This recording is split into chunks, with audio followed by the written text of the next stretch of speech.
Hello and welcome to West Country Wanderings. Today we're in the county of Dorset. Yes, as I said on my last monthly vlog, we pop into Dorset this month. We're in the town of Shaftesbury. As you can see, it's the high point of Dorset. It's the only town of Dorset that's on a hill. It's close to an area of outstanding natural beauty called Cranbourne Chase. We're not far from that area. It's also close to the Blackmore Vale, so it's surrounded by natural beauty on all sides here. It's also a beautiful town in its own right. You'll probably be familiar with Shaftesbury because of Gold Hill. We will include that in the video, but there's lots more besides Gold Hill to Shaftesbury, as you'll see in today's video. They've also got an event on today. It's Shaftesbury's Fringe Festival, so these musicians playing right underneath the famous town hall here. They've closed the roads off for traffic, and so you're able to see what's going on. And it has a wonderful relaxed vibe, a wonderful Dorset atmosphere. So I hope you can join me for this tour here in Dorset. Now, because Shaftesbury's on a hill, we need to do a bit of climbing up to the town centre before we can enjoy the delights of the town centre and also the magnificent views across the countryside and landscape that Shaftesbury sits on here in this part of Dorset. In terms of the logistics of how I got here today, well, unfortunately Shaftesbury has never had a railway station. And today is also a Sunday, which makes things a little bit more difficult. So I had to drive here. So I came down the road, it's called the A350, so heading down from the Chippenham direction in Wiltshire, which is a road that goes kind of from Chippenham, well, it actually goes north on that, down from the M4, down towards the town of Poole, large town of Poole, on the Dorset coast. But Shaftesbury isn't as far as that. We're about, I think, something like 25 miles north of the Dorset coast here. So it's quite central. It's close to places like Salisbury in Wiltshire, which we visited previously on the channel as well. It's also close to the A303, which is the main road that links Exeter to London. So it's well connected in that regard. If you do want to come here using public transport, you can. The nearest railway station is a town also in Dorset called Gillingham. I think that's the right pronunciation because there's another one, isn't there? There's a Gillingham. I think this is the right way around. I may have got that the wrong way around. I think it's Gillingham for Dorset and Gillingham for the one in the southeast somewhere, way out of my area. I don't know where that is, but yeah, so somewhere there. But I think it's Gillingham. There's the one in Dorset, and which is on the west of England main line between Exeter and London Waterloo. So there's frequent trains to Gillingham, and then you can get a bus from Gillingham to Shaftesbury, but probably not on a Sunday. Today's a Sunday, so hence why I've come here on the car. Anyway, enjoy the rest of the tour.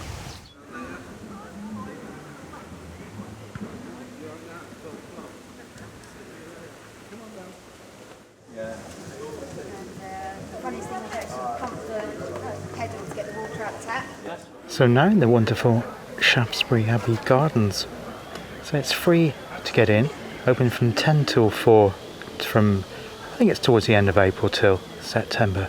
I'll put up the exact details on the screen below. We have these herbs growing here. The Mary Bed, and this is dedicated to Our Lady the Virgin Mary, dedicated to King Edward the Martyr after his reburial at the Abbey at the beginning of the 11th century. So we've got some forget-me-nots and some pinks planted here, as well as some wild strawberry. Looks like they're just coming out there, but not quite ready yet.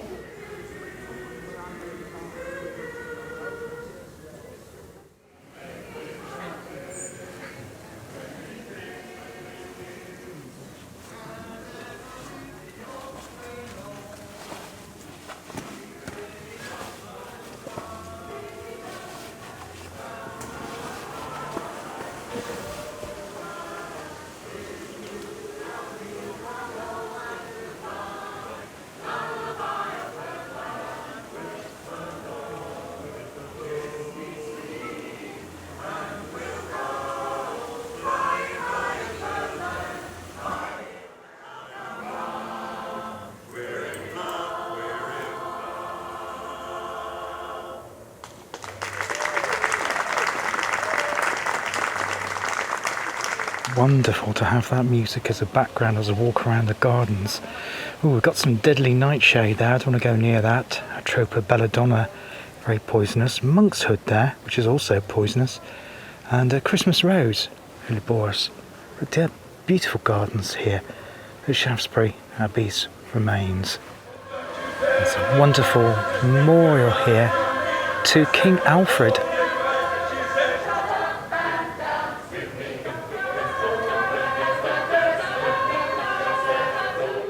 From this angle here, it looks like he's looking right on me and down at the crowd, enjoying the music in the Abbey grounds. The monks at the Abbey, working in the garden, was as much part of worshipping God as prayer itself. This is one of the founding tenements of St. Benedict. Unfortunately, it doesn't have central columns like, say, somewhere like Tintern or Glastonbury. But you have these piles of stones marking where the columns, central columns, would have been, supporting the roof of the Abbey. There's also a small cafe and a museum on site here, telling you more about the Abbey's history. You can see here more of the Abbey's remains in what is the flower and herb beds surrounding the central piece of the gardens.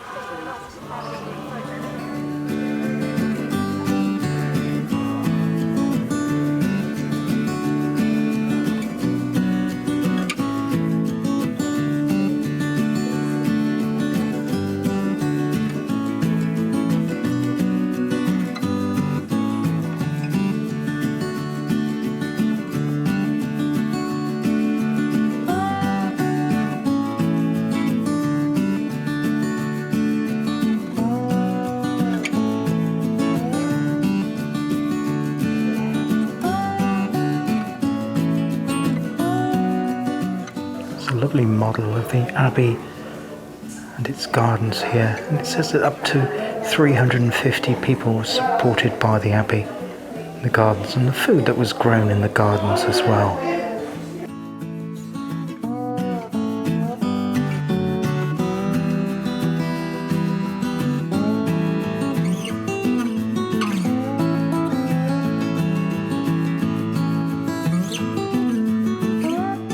So outside the Abbey Gardens, you've got this wonderful view across the Blackwall Vale.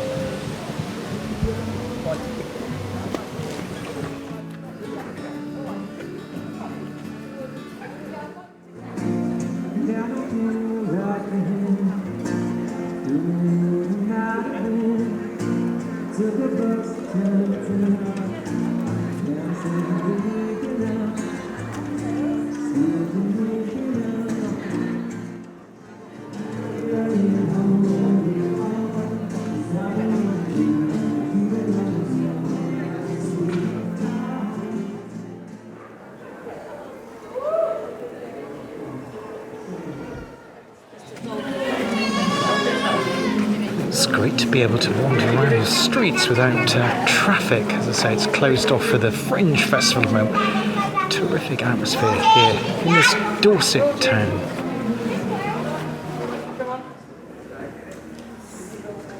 In terms of history, Shaftesbury started in Anglo-Saxon times, and it was King Alfred who set up the abbey. In fact, he appointed his daughter to be the first abbess of Shaftesbury Abbey.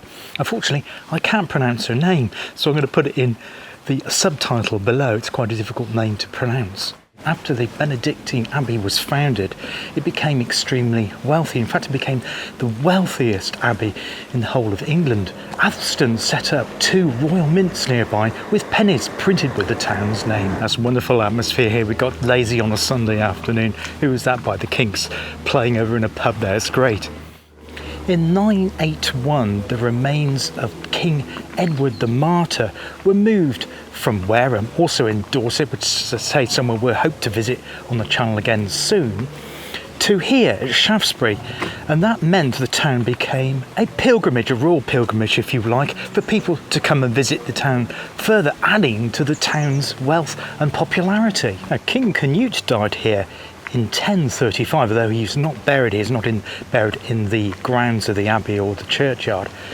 And he's actually buried at Winchester in neighbouring Hampshire, just out of my area that I cover here on West Country Wandering. Edward the Confessor later on set up a 3rd mint in the town, just giving you indication of the wealth of this town and how much influence and prominence it had in southern and southwestern England. Now, though we've spoken about the Monarch's Way and the English Civil War, there was a first English Civil War, 1135 to 1155, 65, I'm not sure. I'll put it in the confirmation. I'm pretty certain it started at 1135. And it was a dispute between Empress Matilda and King Stephen. And as a result of that war, there was a castle built here. And we're going to have a look and see if we can find the remains or the site of that castle in Shaftesbury next. It's great in this street. You've got the two brewers there. They've got all the live music on, but you've got thatched cottages on both sides of this road. Gold Hill actually leads into this road, and we'll have a look at that after we've seen the castle.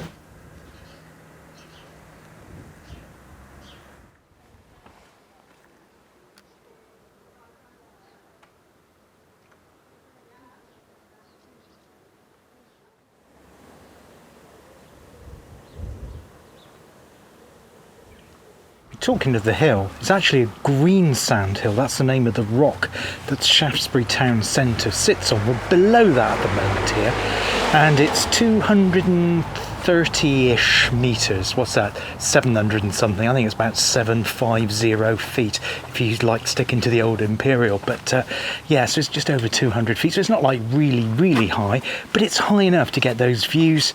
And also, it was of strategic importance, like I said, because of this castle from the First English Civil War.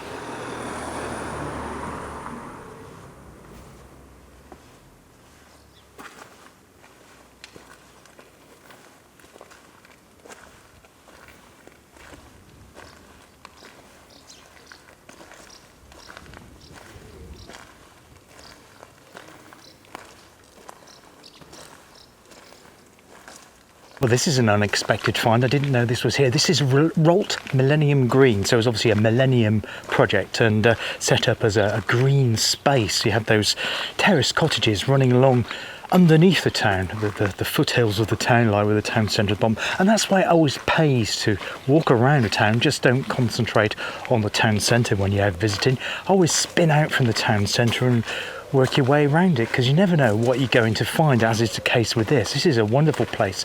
As well as all the beautiful flowers, you've also got this orchard here. Just going to show you that, which has got some fruit trees and some picnic tables as well. No one else here. Everyone else is enjoying the music, I think, in the town centre. But yes, here we are. This is this fantastic orchard here, right in the heart of Shaftesbury. We're literally just about 5 or 6 minutes walk from the town centre. What a terrific green space and green lung for the town.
Well, what a spectacular view. I've been to Shaftesbury a couple of times before, never for the channel though, and I didn't know that this place existed, this Millennium Park, Millennium Green, the orchard, and this stunning view with two wonderful seats here.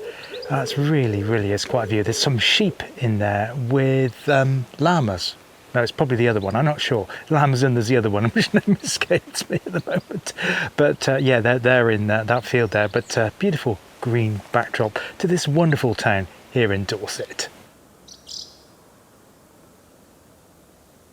I love radio. I'm just seeing a sign back there saying that Shaftesbury has its own radio station, 107.3. I think it's just called Alfred. Why not check it out? Put a link to it in the description of today's video. I love these old signs there. So yeah, as you can see, we're 21 miles from the city of Salisbury, which myself and Louise from Southwest Sundays have done videos about before. And yeah, sign pointed there, Shaftesbury, that's just literally pointing to the town centre, so we haven't actually left the town as such. We're in a suburb of it, if you like, or a locale called St James, and that over there is St James Church. So this is St James Church here in Shaftesbury. Beautiful. Unfortunately, I don't have time to go into it today because we've got so much else to cover here on the channel. Now, I don't know Dorset as well as I know Devon and Cornwall, which is obviously the neighbouring eastern part of Devon, isn't it, Dorset? So we've got Stour Row, Todborough and Marnhall, and places in Dorset. None of those which I'm familiar with, but I'm sure they're all lovely. So I've just walked back up the hill to what's called Bimport, quite a steep hill. There's a bit of traffic there, that's walking up from the church at St James. But anyway, let's go and check out this view here at Bimport in Shaftesbury. And so this was the site of the castle here at Bimport from the First English Civil War, 1135. You can see why they chose this high defensive position. And there it is, what a view over the Wessex plain. Now, Shaftesbury appears many times in Thomas Hardy's books, but he calls it by another name, the name of which escapes me at the moment as I'm recording this, so I'll put it in as a subtitle below. So we're looking down on the town here, or part of the town. It's quite an unusual layout, Shaftesbury, because not all of the town is at the highest point. So though, as you can see there, the buildings are higher than the plain that's below it, we're higher than that still. Now, returning to our story of the history of Shaftesbury, 1539, the last abbess of Shaftesbury Abbey was one Elizabeth Zouche, and she signed over to close the abbey down. It was part of the dissolution of the monasteries, which we've come across many times before here on West Country Wanderings. I'm sure you're familiar with that. With Henry VIII, the rise of Protestantism and the closing down of the Catholic Church. 1 year later, Thomas Arundel bought the remains of the abbey, because the abbey was then destroyed. He bought the gardens and much of the town as well. He was wealthy, renowned, but later on he became unstuck because he was also a financial fraudster.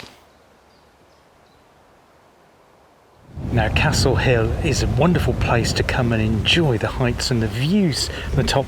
But the other thing is that although the town centre is very busy at the moment because they've got that event on, the Fringe event, Shaftesbury Fringe event, no one comes up here. There's just a lady there with her dog sat down enjoying the view. I've got the entire place to myself, and I often find that you just literally a very short walk out of a town. I came across this recently with Bath as well.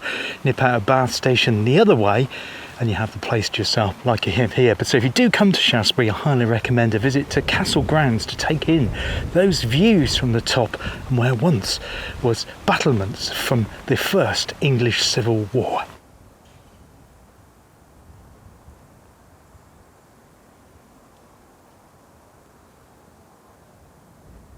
So what I'm going to do now is return to my car, grab some lunch, and then I'm going to have a look down at Gold Hill, so we'll explore that bit, and then I'll close the video off by doing some photography around this wonderful town here in Dorset.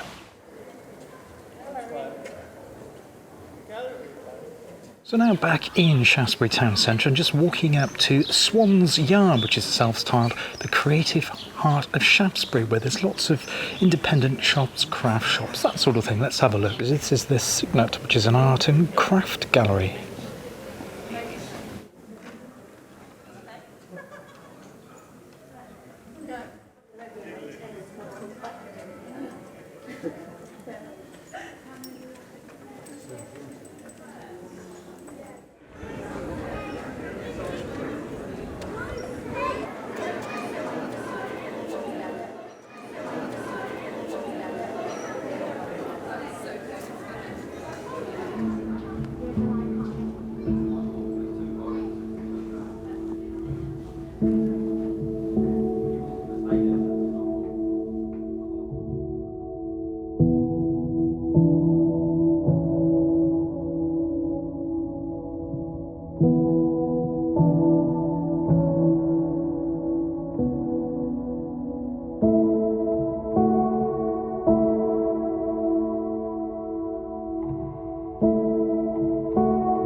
So this is at Shaftesbury's famous street, Gold Hill.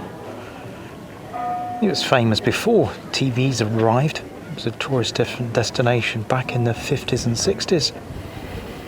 But it was the film director Ridley Scott that really brought it into prominence with the Hovis advert. And the film director Ridley Scott went on to bigger and better films after making the famous Hovis advert with the lad on the bike cycling up the hill with delivering the loaf of bread from the bakery. He went on to make the Alien films, of course.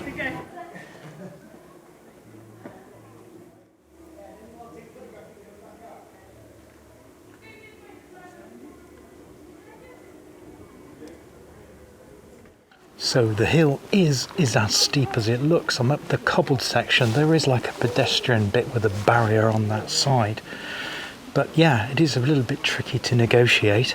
So you just have to take your time and watch your tread as you're walking up the hill as well. You can just imagine how they recreated that film back in the 70s. If you have a look in the museum, you'll see some photographs that were taken by the television production company at the time of the filming. And obviously he learnt as he went on with the craft of filmmaking to go on to make the Alien trilogy and beyond.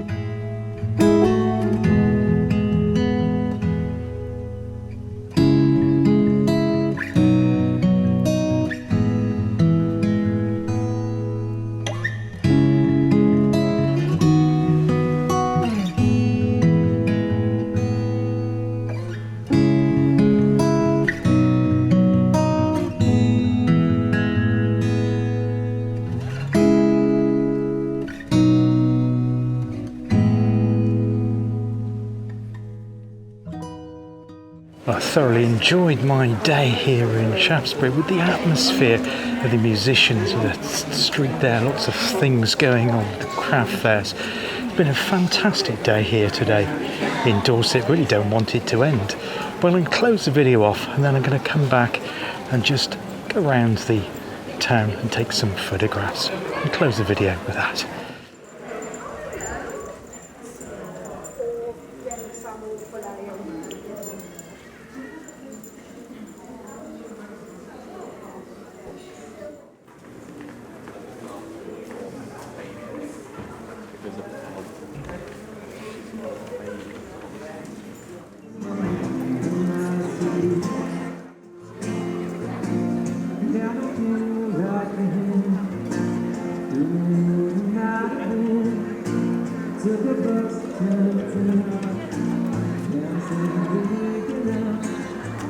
As you probably see, there's still events going on here in Shaftesbury this evening.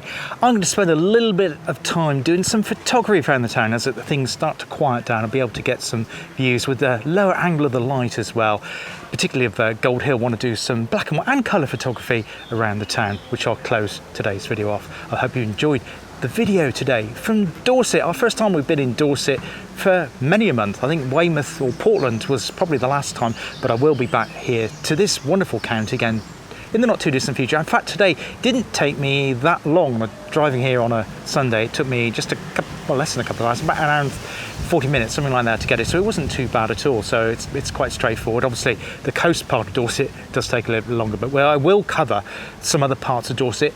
The next one will probably be catching the train to a town called Wareham, which is a very interesting town on a river. So I hope you can join me for that, but there'll be other ones from Dorset as well. Until next time on West Country Wanderings, take care of yourselves, look after yourselves, and I hope to see you on the channel again very, very soon. All the best for now. Cheers. Goodbye.